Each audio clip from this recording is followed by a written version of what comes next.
Is Neetu Bansotra and welcome to complete course destination. तो दोस्तों, जैसे कि हम सबको मालूम है कि हम लोग अपनी पिछली क्लास के अंदर क्लास 10 के चैप्टर 3 को डिस्कस कर रहे थे, जिसका नाम था मेटल्स एंड नॉन मेटल्स। तो देखो, हम लोगों ने पिछली कुछ क्लासेस के अंदर इस चैप्टर के अंदर काफी कुछ डिस्कस किया है। हम लोगों ने मेटल्स की, नॉन मेटल्स की फिजिकल प्रॉपर्टीज को देखा, केमिकल प्रॉपर्टीज को देखा, और उसके बाद अपनी लास्ट की क्लास में हम लोग डिस्कस कर रहे थे अबाउट अकरेंस ऑफ मेटल्स। ठीक है, तो इसके बारे में हम लोग अपनी पिछली क्लास के अंदर डिस्कस कर रहे थे, जिस टॉपिक को आज हम लोग अपनी क्लास के अंदर कंटिन्यू करेंगे। बाकी सबसे पहले इस क्लास को शुरू करने से पहले जो लोग भी इस क्लास को देख रहे हैं, लाइक शेयर सब्सक्राइब जरूर कर दीजिएगा। लाइक शेयर सब्सक्राइब करना मत भूलिएगा। तो चलिए शुरू करते हैं अपनी इस क्लास को। देखो, हमने क्या पढ़ा था अकरेंस ऑफ मेटल्स के बारे में। हम लोगों ने देखा था कि जो अर्थ क्रस्ट है, earth crust is the major source of metals. Metals का मेजर सोर्स कौन सी होती है? Earth crust. Earth crust is the major source of metals. ठीक है, ये बात हम लोगों ने देखी थी अर्थ क्रस्ट के बारे में। और हमने देखा था कि बहुत सारे जो सॉल्ट्स होते हैं वो सॉल्युबल फॉर्म में हमें सी वाटर में भी मिल जाते हैं, है ना। काफी सारे सॉल्ट्स होते हैं, लाइक सोडियम क्लोराइड हो गया, मैग्नीशियम क्लोराइड हो गया, ये सब हमें सी वाटर में सॉल्युबल फॉर्म में मिलते हैं। तो हमने क्या देखा था कि जो ऐसे एलिमेंट्स और कंपाउंड्स जो हम लोगों को कहां से मिल रहे हैं? नेचर से मिल रहे हैं। ऐसे एलिमेंट्स एंड कंपाउंड्स जो हम लोगों को कहां से मिलते हैं? नेचर से मिलते हैं। उनको हम लोग क्या कह देते हैं? उनको हम लोग कह देते हैं मिनरल्स। ओके, तो ऐसे एलिमेंट्स एंड कंपाउंड्स जो कि हम लोगों को नेचर से मिल रहे हैं, उनको हम लोग कह देते हैं मिनरल्स। अब कई ऐसे इलाके होते हैं जहां पर ये जो मिनरल्स होते हैं ना, इनसे large amount of special element मिलते हैं, लार्ज अमाउंट में हमें मेटल्स मिल जाते हैं। ठीक है, तो उससे क्या कर लिया जाता है? मेटल्स को एक्सक्रीट कर लिया जाता है, एक्सक्रीशन कर ली जाती है मेटल्स की। ओके, तो ऐसे मिनरल्स को क्या कह दिया जाता है जिसमें से लार्ज अमाउंट में मेटल मिलते हैं? उन्हें कह दिया जाता है ओर्स। ओके, यहां तक क्लियर हो गया? हमने क्या देखा कि जो अर्थ क्रस्ट है वो मेजर सोर्स है मेटल्स की मेजर सोर्स होती है अर्थ क्रस्ट। उसी के साथ साथ हमने देखा कुछ ऐसे सॉल्ट्स होते हैं जो कि हमें सी वाटर से सॉल्युबल फॉर्म में मिल जाते हैं। ओके, तो ऐसे एलिमेंट्स और कंपाउंड्स जो कि हमें नेचर से मिलते हैं उनको कह दिया जाता है मिनरल्स। और मिनरल्स में से कुछ मेटल्स जो है बहुत ज्यादा अमाउंट में मिलते हैं, और मिनरल्स को क्या कह दिया जाता है? ओर्स कह दिया जाता है। तो ये बात क्लियर है? यहां तक हम लोगों ने पिछली क्लास में डिस्कस किया था अबाउट अकरेंस ऑफ मेटल्स। ठीक है, यहां तक हम लोग डिस्कस करके आए थे। तो आज की क्लास में हमारा क्या टॉपिक होगा? Extraction of metals. अब किस तरह से हम लोग इस जो ओर्स है, मिनरल्स है, उसमें से मेटल्स को एक्सट्रैक्ट करते हैं, उस बात को आज हम डिस्कस करेंगे। तो देखो, कुछ दिनों पहले हम लोगों ने आई थिंक फर्स्ट या सेकंड क्लास के अंदर हम लोगों ने रिएक्टिविटी सीरीज को डिस्कस किया था, है ना। रिएक्टिविटी सीरीज को डिस्कस किया था, एक्टिविटी सीरीज को डिस्कस किया था, जिसमें हम लोगों ने मेटल्स की रिएक्टिविटी को देखा था। ठीक है, मेटल्स की रिएक्टिविटी को हम लोग देख कर आए थे। अगर वो बात आपको क्लियर होगी ना, तो अभी किस तरह से हम लोग मेटल्स को एक्सट्रैक्ट करते हैं वो बहुत ही ज्यादा सिंपल हो जाएगा समझना हमारे लिए। तो अगर कहीं भी थोड़ी प्रॉब्लम होगी तो मैंने यहाँ पर पूरी एक्टिविटी सीरीज लिखी हुई है। देखो, एक्टिविटी सीरीज में हमने क्या देखा था? कुछ मेटल्स होते हैं जो कि टॉप में होते हैं एक्टिविटी सीरीज के, वो मोस्ट रिएक्टिव मेटल्स होते हैं, उनकी रिएक्टिविटी काफी ज्यादा हाई होती है। और जो मेटल्स जो है एक्टिविटी सीरीज में बिल्कुल नीचे बॉटम में होंगे, उनको क्या कह देंगे? उनकी रिएक्टिविटी सीरीज, उनकी रिएक्टिविटी बहुत ज्यादा कम होती है, लो रिएक्टिव होती है। ठीक है, तो देखो, हम लोग क्या देखते हैं? कुछ मेटल्स होते हैं जो कि हमारे अर्थ क्रस्ट के अंदर जो है फ्री स्टेट में मिलते हैं। कुछ मेटल्स होते हैं जो कि हमारे अर्थ क्रस्ट के अंदर फ्री स्टेट में मिलते हैं, और कुछ मेटल्स होते हैं जो कि अर्थ क्रस्ट में हमें कंपाउंड स्टेट में मिलते हैं। ठीक है, कुछ मेटल्स होते हैं जो कि हमें अर्थ क्रस्ट में फ्री स्टेट में मिलते हैं, और कुछ ऐसे मेटल्स होते हैं जो कि हमें कंपाउंड स्टेट में मिलते हैं। अब देखो, अब हमारी एक्टिविटी सीरीज यहाँ पर काम करेगी। ऐसे मेटल्स जो कि एक्टिविटी सीरीज में बिल्कुल बॉटम पे मिलते हैं, बिल्कुल कम बॉटम पे मिलते हैं, नीचे मिलते हैं, वो क्या होंगे? लेस रिएक्टिव होते हैं, है ना, लेस रिएक्टिव होते हैं। तो ये जो लेस रिएक्टिविटी वाले मेटल्स होते हैं, यही हमें फ्री स्टेट में मिलते हैं। और अगर हम लोग एक्टिविटी सीरीज के अंदर देखें तो सबसे ऊपर जो मेटल्स होते हैं, जो जब से टॉप के ऊपर होते, जो टॉप में होते हैं, उनकी जो रिएक्टिविटी होती है हाई होती है। अब इनकी रिएक्टिविटी हाई है, मतलब कि हमें फ्री स्टेट में कभी नहीं मिल सकते। ठीक है, ऐसे मेटल्स जो कि एक्टिविटी सीरीज में बिल्कुल टॉप पे होंगे, उनकी रिएक्टिविटी हाई होगी। अब उनकी रिएक्टिविटी हाई होगी तो वो हमें कभी भी फ्री स्टेट में अर्थ क्रस्ट पे नहीं मिलते। पर ऐसे मेटल्स जो कि हमें एक्टिविटी सीरीज में बॉटम पे मिल रहे हैं, उनकी जो रिएक्टिविटी होती है लो होती है। लो रिएक्टिविटी की वजह से वो कभी भी हमें फ्री स्टेट में नहीं, ये लो रिएक्टिविटी की वजह से हमें फ्री स्टेट में मिलते हैं, लेकिन टॉप वाले फ्री स्टेट में नहीं मिलते। ओके, कंपाउंड स्टेट में मिलते हैं। अब इसके अलावा कुछ सेंटर वाले मेटल्स हैं जो ना तो मोस्ट रिएक्टिव में आते हैं ना ही लीस्ट रिएक्टिव में आते हैं। ऐसे मेटल्स जो कि ना बहुत ज्यादा रिएक्टिव होते हैं ना ही बहुत कम रिएक्टिव होते हैं, उनको क्या कह दिया जाता है? उनको कह दिया जाता है मॉडरेट रिएक्टिव मेटल्स। ठीक है, मॉडरेट रिएक्टिव मेटल्स कह दिया जाता है इनको। और ये जो मेटल्स है ये अर्थ क्रस्ट में किस स्टेट में मिलते हैं? ऑक्साइड्स की स्टेट में, सल्फाइड्स की स्टेट में और कार्बोनेट्स की स्टेट में मिल जाते हैं। ओके, यहां तक क्लियर हो गया। अब देखो हम लोग देख लेते हैं मेटल्स की एक्टिविटी रिएक्टिविटी के हिसाब से। अब हमारे जैसे कि एग्जांपल ले लेते हैं हम लोग potassium, sodium, calcium, magnesium, aluminium. ये जो हमारे मेटल्स है ये क्या मोस्ट रिएक्टिव है, मतलब इनकी रिएक्टिविटी क्या होगी? इनकी रिएक्टिविटी होगी हाई। इनकी रिएक्टिविटी क्या होगी? हाई रिएक्टिविटी होगी। तो हाई रिएक्टिविटी की वजह से किस स्टेट में प्रेजेंट होंगे? कंपाउंड स्टेट में।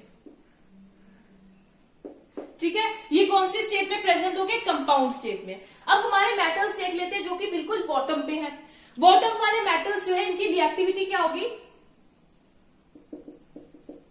लो रिएक्टिविटी होगी। और लो रिएक्टिविटी की वजह से कौन सी स्टेट में मिलेंगे? फ्री स्टेट में। ठीक है, फ्री स्टेट में प्रेजेंट रहेंगे। अब हमारे जो सेंटर वाले मेटल्स होते हैं जिनकी रिएक्टिविटी कैसी होती है? मॉडरेट रिएक्टिव होते हैं।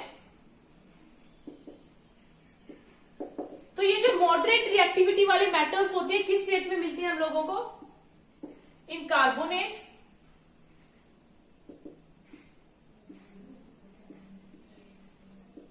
Sulphides and oxides. ऑक्साइड्स की फॉर्म में मिलते हैं, कार्बोनेट्स की फॉर्म में मिलते हैं और सल्फाइड्स की फॉर्म में मिलते हैं। ठीक है, तो अब ये बात क्लियर हो गई कि जो हमारे मेटल्स है जिनकी रिएक्टिविटी बहुत ज्यादा हाई है, they are never found in the nature as free element. They are never found in the nature as free element. हम लोग ऐसा कह सकते हैं, they are never found in the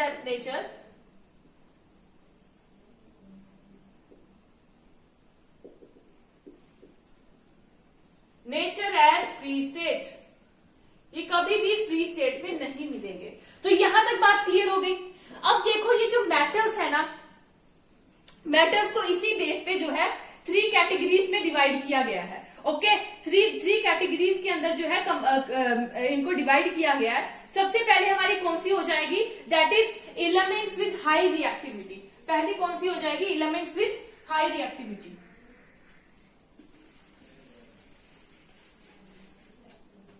पहली हो जाएगी हमारी metals with high reactivity. First क्या हो जाएगी हमारी? Metals with high reactivity. उसके बाद आ जाएगी metals with medium reactivity. Medium reactivity. And last में हमारे क्या आ जाएंगे? Metals with low reactivity.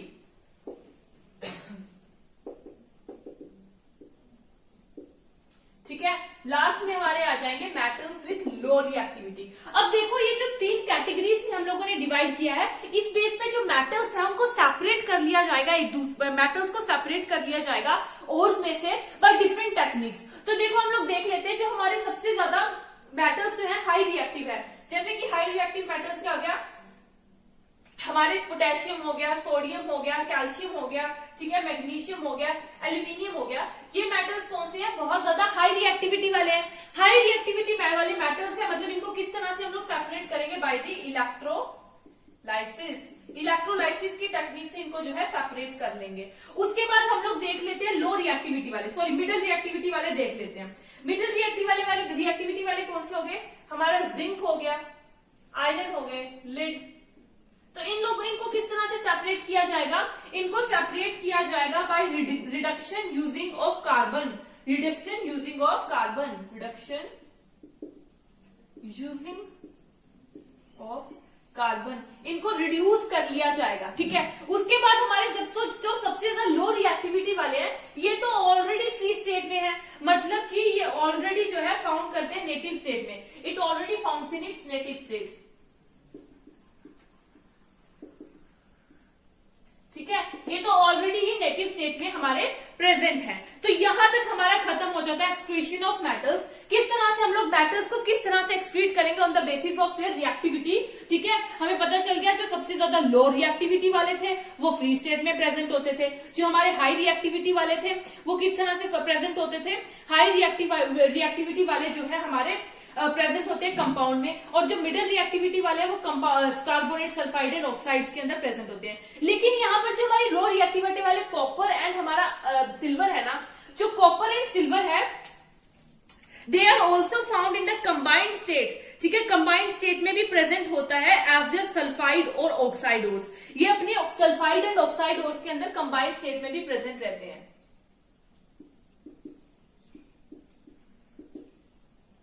ठीक है। ये फ्री स्टेट में भी रहेंगे लेकिन अपने ऑक्साइड और ऑक्साइड्स में, सल्फाइड्स एंड ऑक्साइड्स में जो है कंबाइंड स्टेट में भी प्रेजेंट रहेंगे, ठीक है। यहां तक हमारा टॉपिक यहां पर खत्म होता है। आगे हम देखेंगे extraction of pure metal from ores. Pure metals की एक्सट्रैक्शन देखेंगे ओर्स में से डिफरेंट स्टेप्स के अंदर। डिफरेंट स्टेप्स के अंदर किस तरह से हम लोग एक्सट्रैक्ट करते हैं वो चीज देखेंगे, ठीक है। तो सबसे पहले तो हमारे पास क्या प्रेजेंट रहती है, ओर्स प्रेजेंट रहती है, जिसके अंदर कंसंट्रेशन काफी हाई होती है।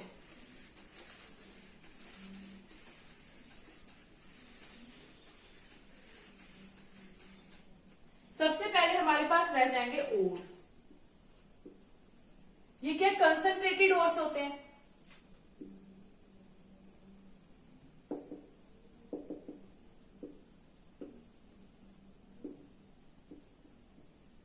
ओके। तो देखो ओर्स के अंदर कितने टाइप के मेटल्स होते हैं, अभी हम लोगों ने डिस्कस किया था, 3 कैटेगरीज के अंदर बांटा है हम लोगों ने इनको। सबसे पहले क्या हो जाएगी, metals with high reactivity. High reactivity वाले मेटल्स आ जाएंगे हमारे सबसे पहले, ठीक है। उसके बाद हमारे आ जाएंगे मेटल्स विद मिडिल रिएक्टिविटी, जिनकी मॉडरेट रिएक्टिविटी होगी, मीडियम रिएक्टिविटी।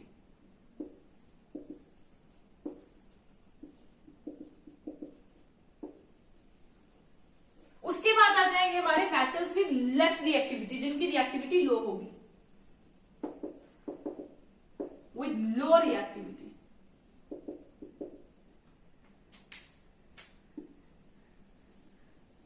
ठीक है। मेटल्स जो होते हैं उनको थ्री कैटेगरीज के हम लोगों ने बांट दिया था, high reactivity, medium reactivity and low reactivity. अब हमने देखा था जो हाई रिएक्टिविटी वाले मेटल्स हैं इनको किस तरह से इनकी एक्सट्रैक्शन होगी, इनकी एक्सक्रीशन किस तरह से होगी, by the electrolysis of molten ore. जो मोल्टेन ओर्स होती है उनकी इलेक्ट्रोलाइसिस जब हम लोग कर देंगे तो हमारे पास क्या आ जाएगा, हमारे पास प्योर मेटल आ जाएगा, we will get pure metal. वहीं अगर हम लोग बात करें मेटल्स विद मीडियम रिएक्टिविटी की, तो इसके अंदर हम लोग देखेंगे कि कार्बोनेट्स और होंगे, एक हमारे पास कार्बोनेट और होंगे और एक सल्फाइड और होंगे, ठीक है।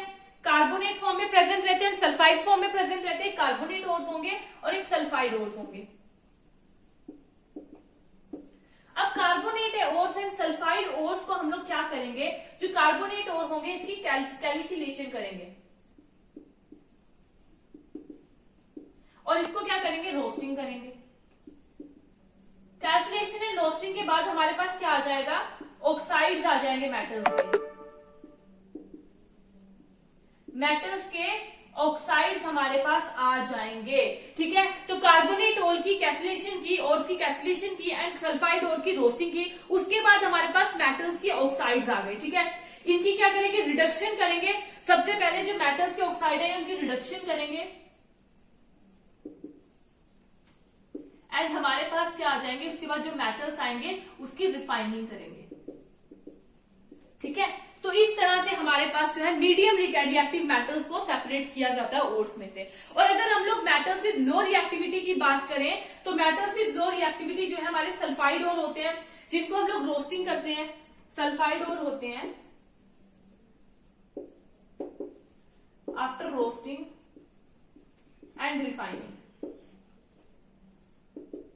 We will get pure metals.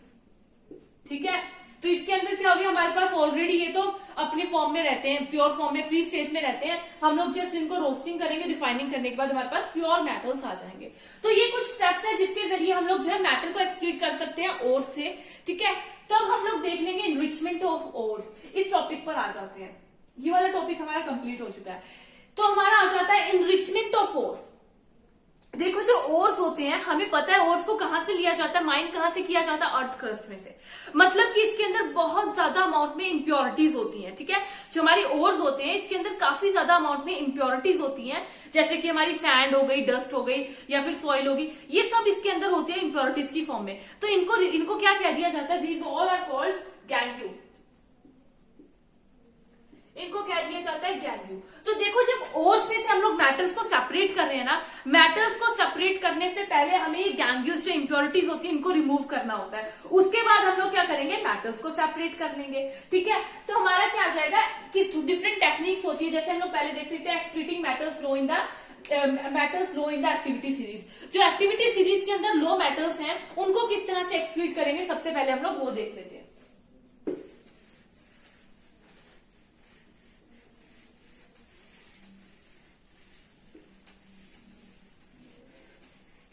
देखो जो हमारी एक्टिविटी सीरीज के अंदर मेटल्स लो होते हैं, बॉटम में होते हैं, हमें पता है कि वो लेस रिएक्टिव होते हैं। जो बॉटम में प्रेजेंट रहते हैं दे आर लेस रिएक्टिव।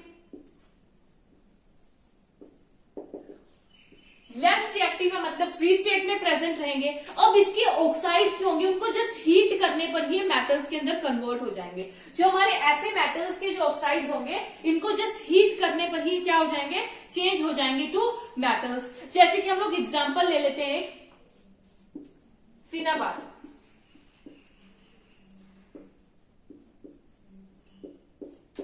ये हमारा क्या होता है, मरकरी की ओर होती है, जो कि नेचर में प्रेजेंट होती है मरकरी की ओर इस फॉर्म में। ठीक है, मरकरी की ओर नेचर में सिनाबार फॉर्म में प्रेजेंट होती है एचजीएस। जब हम इसको एयर के अंदर हीट करेंगे तो ये किसमें कन्वर्ट हो जाते हैं, मैग्नीशियम, ये हमारी मरकरी ऑक्साइड के अंदर कन्वर्ट हो जाते हैं। और जब इसके ऑक्साइड्स को फर्दर जब हम लोग हीट करेंगे तो ये किसमें कन्वर्ट हो जाएंगे, मरकरी मेटल के अंदर कन्वर्ट हो जाएंगे। ठीक है, रिएक्शन देख लेते हैं हमारी कैसी आएगी। जब हमारे जो मरकरी सिनाबार है मरकरी और जब हम इसको एयर के अंदर जो है हीट करेंगे तो हमें क्या दे देंगे, ये हमें दे देंगे मरकरी की ऑक्साइड्स। मरकरी ऑक्साइड्स हमारे पास आ जाएंगे।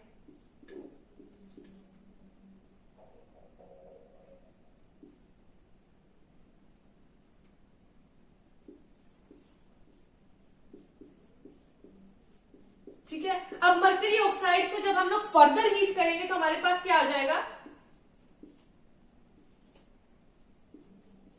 फर्दर हीट करने पर हमारे पास आ जाएगा मरकरी इटसेल्फ। ठीक है, तो हम लोग मरकरी को जब फर्दर हीट करेंगे तो हमारे पास मरकरी खुद आ जाएगा।